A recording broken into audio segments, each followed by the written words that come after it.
So today we're going to go over how to sinter your samples. So we're not work melting our sample here. Make sure you have a preferably clean test tube. Likewise, you're going to want to put this right into the containment vessel. There's going to be a second click that pretty much ensures that you're secure. So you're going to want to add some pressure to the glass tube as you screw it in. Make sure it's nice and tight. From here, you want to make sure you put it in and then clamp it down. And from here, you could turn on your vacuum pump.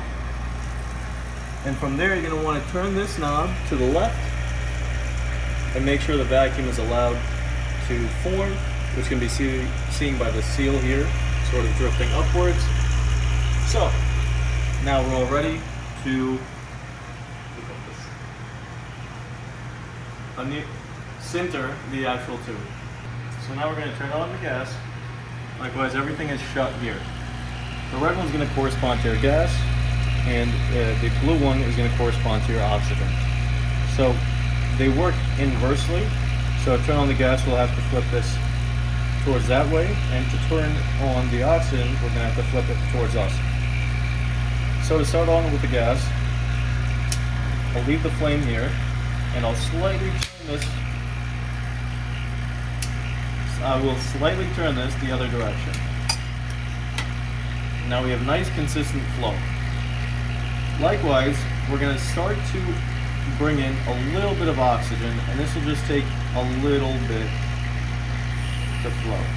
So now we have a good blue cone, and this is roughly the size that you want to see. So you can see the cone will start to drag, which will mean you need a little bit more oxygen.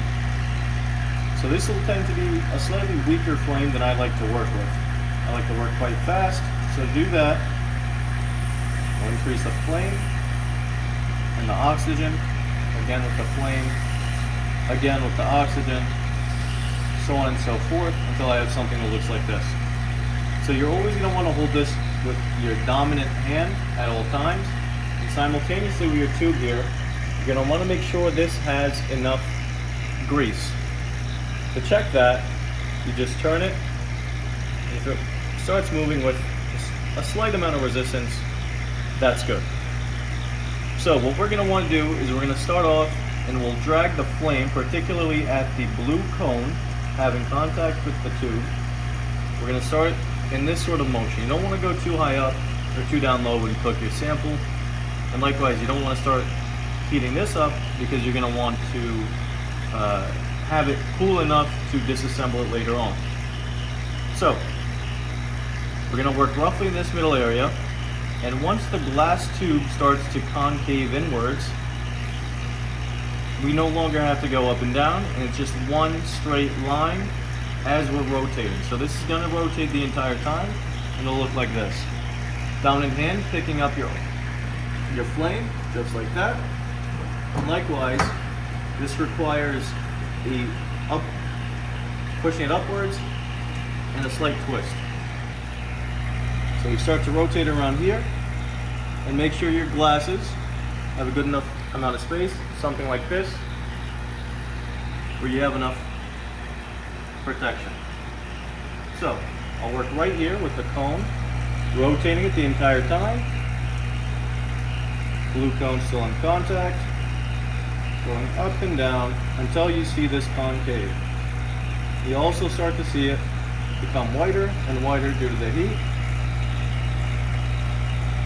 And around this point, I'll rotate it, rotate it, rotate it, rotate it. And now you can start to see that it's melting and shifting downward. So at this point you could twist, be mindful of the flame, twist, and you can start to pull it down with moderate pressure, very moderate. And now you could get rid of these edges here, sort of smooth them out. And to ensure that you have a vacuum in your test tube, all you do is burn this end until it turns white hot. And now you can see that there is a little inwards bubble that formed. So now with this in your left hand, the arc in your right, put this down on the left, and likewise a twist and a push down on your flame. So So to turn this off, you go in the reverse order. Your oxygen's usually what you want. I'll redo this.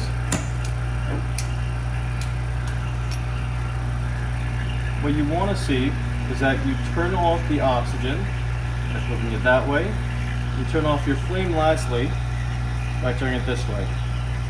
Another way to do this is to just turn off the gas here.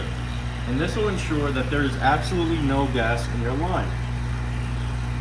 Now you can turn off your pump. You want to make sure this isn't too hot to grab onto, just like this. Thankfully it's not. Now you can remove the clamp. In the reverse order, you want to flip this to the right, ensuring that there's no connection here. Slightly shift this that way to remove the seal, and there you go. And now, we come over, rid us of our glass tube, flipping this that way, give it a little shake, this is a little hot, and that's it. Thank you. So now I'm going to put my sample into the furnace where it's going to arc center/anneal. So I already have my RAM settings set up. I'll go over that and how to set that up on these models in another video. So now from here you want to make sure you have your proper PPE. Regular glove in my dominant hand where I'll hold the tongs. Non-dominant will be where I place the test tube as it gets closer to the furnace. So from here you want to make sure you have your heat shield on. I'm only at roughly 80 degrees Celsius, so it's not going to be too hot. Now what you want to start off with is just pushing this top end over in the method that's proper, just like this. It goes off on the side. And now, test tube, just like here, you want to make sure you have a good grip with your tongs, and you want to insert this right there. It's going to be right in the middle, right under the thermocouple. So that will be where the temperature reading is most accurate, as seen here. So from here, you want to take your heat drive, seal it just like that, and you're ready to check up on it in a couple of days' time. Thank you for watching.